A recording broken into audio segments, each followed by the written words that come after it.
आजची शनिवारची सकाळ ही छत्रपती संभाजीनगरमधल्या एका महिला कीर्तनकारासाठी अखेरची ठरली आहे।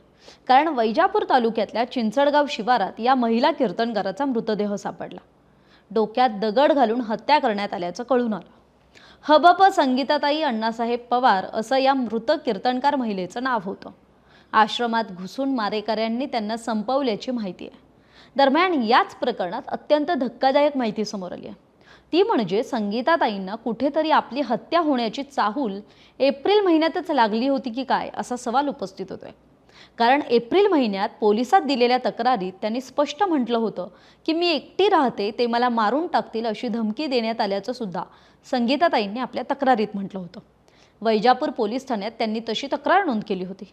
जागेच्या वादातून शेजाऱ्यांशी भांडण असल्याचंही त्यांनी सांगितलं होतं आणि त्याच वेळी ही धमकी देण्यात आल्याचं संगीता महाराज यांनी म्हटलं होतं। शनिवारी सकाळी आश्रमातील मंदिरात पुजारी शिवाजी चौधरी नेहमीप्रमाणे पूजेसाठी आले होते। त्यावेळी हबप संगीताताई पवार यांना आवाज देऊनही त्यांनी प्रतिसाद न दिल्यामुळे त्यांनी मंदिरा शेजारी असणाऱ्या शेडमध्ये जाऊन बघितला। यावेळी संगीताताई रक्ताच्या थारोळ्यात पडलेल्या त्यांना दिसल्या। संगीताताई झोपलेल्या असतानाच डोक्यात दगड घालून त्यांची हत्या केल्याचं प्राथमिक तपासात समोर आलंय। त्यांचा मृतदेह आता शवविच्छेदनासाठी पाठवण्यात आलाय। श्वान पथक आणि फॉरेन्सिकची टीम तिथे दाखल झाली आहे।